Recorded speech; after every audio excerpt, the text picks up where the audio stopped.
नमस्कार। शिक्षाप्रद वीडियो की श्रृंखला में आज मैं एक बहुत ही महत्वपूर्ण विषय पर बातचीत करने वाला हूं। जो मैं आज बातचीत करने वाला हूं वो बुंदेलखंड से संबंधित है। बुंदेलखंड में बीमारियों के इलाज के प्रति कुछ कुरीतियां व्याप्त हैं और उन कुरीतियों से लोगों को कभी कभी बहुत नुकसान हो जाता है।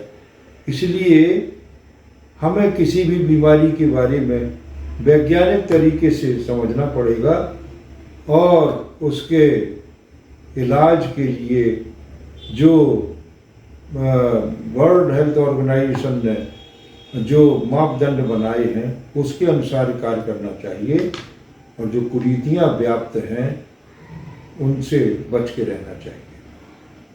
मैं सबसे पहले प्रथम कुरीति के बारे में वर्णन कर रहा हूं। पहली कुरीति है पीलिया की बीमारी से संबंधित है। हमारे बुंदेलखंड में जब किसी व्यक्ति को गांव में पीलिया होता है तो उसको बीमारी ना समझते हुए वो दैवी प्रकोप समझते हैं और उसमें वहाँ का जो प्रसिद्ध आदमी गांव का होगा इस इलाज के बारे में जो जानकार माना जाता है वो एक लकड़ी, छोटी छोटी लकड़ी की माला बना के गले में पहना देता है। बहुत बड़ी लकड़ी नहीं, सीकें जिसको कहते हैं, उनकी माला बना के गले में पहना देता है और वो कहता है कि जब ये जैसे जैसे माला बढ़ती जाएगी आपका पीलिया ठीक होता जाएगा। वो माला पहन के कभी कभी वो धागा, सफ़ेद धागा में गुथी हुई रहती है वो माला, और चूंकि बिलिरुबिन शरीर में भरा रहता है और वो माला कभी कभी पीली हो जाती है और उसका इफेक्ट मरीज के ऊपर पड़ता है, मानसिक इफेक्ट पड़ता है और वो समझने लगता है कि हमारा पीलिया ठीक हो रहा है। ये माला पीलिया खींच रही है। 15-20 दिन में वो मरीज ठीक हो जाता है। मैं आपको यहाँ बता दूँ कि पीलिया इन्फेक्टिव हेपेटाइटिस एक वायरल डिसीज है और ये वैसे भी अगर अच्छी तरह से स्वस्थ रहा जाए, खान पान ठीक रखा जाए तो 15-20 दिन में ठीक हो जाता है अगर वायरल है तो।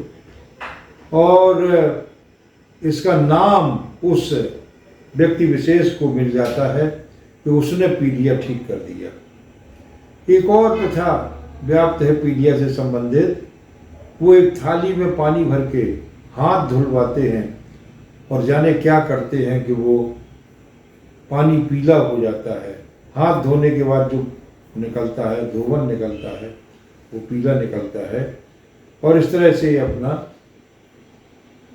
वैसे देखा जाए तो अगर किसी को पीलिया है तो उसको तुरंत किसी चिकित्सक को दिखाना चाहिए, अपना इलाज कराना चाहिए, ब्लड की जांच करानी चाहिए। पीलिया क्यों हुआ, ये वायरल है कि किसी बीमारी के कारण है, कभी कभी जो पित्त की थैली में पथरी रहती है या और कोई अन्य कारण है, बहुत कारण है उसकी वजह लिवर की कोई बीमारी होती है उससे पीलिया हो रहा है, तो सब चिकित्सक को दिखा के इलाज करना चाहिए और ऐसी कुरीतियों के बीच में अंधेरे में नहीं रहना चाहिए। नंबर 2 पे आती है कुत्ता काटने की दवाई। बुंदेलखंड में तकरीबन हर जिले में एक ऐसा प्रसिद्ध आदमी रहता है जो कुत्ते काटने की दवा देता है। आप सोचिए, वो दवा कुछ नहीं होती है, या चूल्हे की राख होती है या कोई और कुछ पुड़िया में रहता है, जो कुछ भी पुड़िया में रहता है, पर वो दवा ठीक नहीं है। देखिए, ये साइकोलॉजी है। सभी कुत्ते इन्फेक्टिव नहीं है, सभी कुत्ते के काटने से कुत्ते की जो रेबीज बीमारी होती है वो नहीं होती है। जो कुत्ते उस बीमारी से ग्रसित होते हैं, जब वो काटते हैं तभी आदमी को रेबीज होती है, नहीं तो नहीं होती। तो अगर साधारण कुत्ता कोई काट रहा है, उसको भी उस आदमी ने दवाई दे दी, उसको कुछ नहीं हुआ, उसको लाभ मिल जाता है कि मैंने फलाने आदमी को दवाई दी थी और वो ठीक हो गया, उसको इंजेक्शन लगवाने की जरूरत नहीं पड़ी। इस बात का फायदा उठाते हुए वो अपनी दवाई और वो अपना प्रसार प्रचार करता रहता है। कुल मिला के वो कभी कभी कुछ थोड़ी बहुत पैसे लेता है वो आदमी, और कभी कभी तो एक नारियल में ही वो दवाई की पुड़िया दे देता है, और इस तरह से वो प्रमुख व्यक्ति बन जाता है गांव का। अगर रैबिट डॉग ने काटा है तो उसकी पुड़िया का कोई फायदा नहीं होता है और वो आदमी मर जाता है। इसलिए मेरा निवेदन ये है कि अगर कुत्ते ने काटा है तो चिकित्सक को दिखाइए, हॉस्पिटल में जाके इंजेक्शन लगवाइए। और वैसे तो ये देखा जाता है कि उस कुत्ते को, अगर वो पालतू कुत्ता है तो बांध के रखिए। अगर 13 दिन तक कुत्ता नहीं मरता है तो कोई दवाई की ज़रूरत नहीं, इंजेक्शन की ज़रूरत नहीं है। और अगर वो कुत्ता मर जाता है तो उसी दिन से आपको इंजेक्शन लगवाना प्रारंभ करना चाहिए।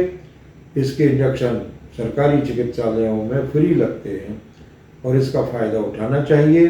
ये नीम हकीम खतरे जान वाले जो व्यक्ति हैं, इनके चुंगल में नहीं फंसना चाहिए। तीसरा महत्वपूर्ण बिंदु मैं जो विचारणीय है आपके सामने प्रस्तुत करने जा रहा हूं, वो है सांप काटने वाले के लिए तकरीबन हर गांव में एक एक आदमी प्रसिद्ध रहता है और वो सांप काटने की दवा देता रहता है। बड़ा पॉपुलर हो जाता है। सांप ने काटा, अरे बोले साहब फलाने किसी के यहाँ चले जाओ। इस तरह से वो गांव में प्रसिद्ध रहते हैं। उनके यहाँ जो है वो सांप काटने की दवाई पुड़िया में वो देता है। बदले में वो कुछ कहने को तो कुछ नहीं लेता है, पर वो नारियल लेता है और फलाना ठिकाना कुछ पैसे या मिठाई ले लेता है। तो ये एक जनरल साइकोलॉजी है कि 50% स्नेक जो होते हैं वो नॉन पॉइजनस होते हैं। 50% सांप जो होते हैं उनमें जहर नहीं होता है, 50% सांपों में जहर होता है।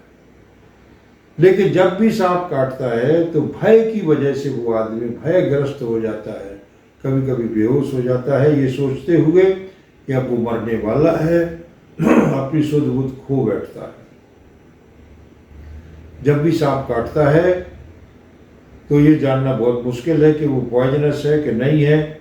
आपको तुरंत चिकित्सालय में जाना चाहिए। पहले तो आप जहाँ सांप ने काटा है उस जगह एक इंसिजन लगा दीजिए, उसका ब्लड निकल जाने दीजिए और उसके बाद आप तुरंत चिकित्सालय पहुँचिए और वहाँ अपना विधिवत इलाज कराइए। इन नीम हकीम लोगों के बीच में मत फंसिए। जो रियल सांप जब काटता है, डेंजरस कोबरा, तब वो मरीज मर ही जाता है इन आदमियों के चक्कर में। और मैंने तो ये भी देखा है कि कभी कभी मृत व्यक्ति के लिए भी ये लोग आते हैं। अस्पताल में मृत हो गया व्यक्ति तो उसको ये सांप झाड़ने वाले उसको बुला लाते हैं और कहते हैं कि ये सांप कभी कभी आदमी जिंदा हो जाता है, ऐसा कभी नहीं होता। इनसे बचिए, इन लोगों से बच के रहना चाहिए, इन लोगों को दूर रहना चाहिए। और ऐसे लोग जो अपना प्रोपोगेट करते हैं, अपने आप को डिक्लेयर करते हैं कि वो इसके जानकार हैं, महापंडित हैं, ये सब बातें गलत हैं। इस कुप्रथा से बचने का प्रयास करना चाहिए। बहुत बहुत धन्यवाद। आप अपने कमेंट पहुंचाइएगा, मुझे बहुत अच्छा लगेगा। So nice of you, thank you.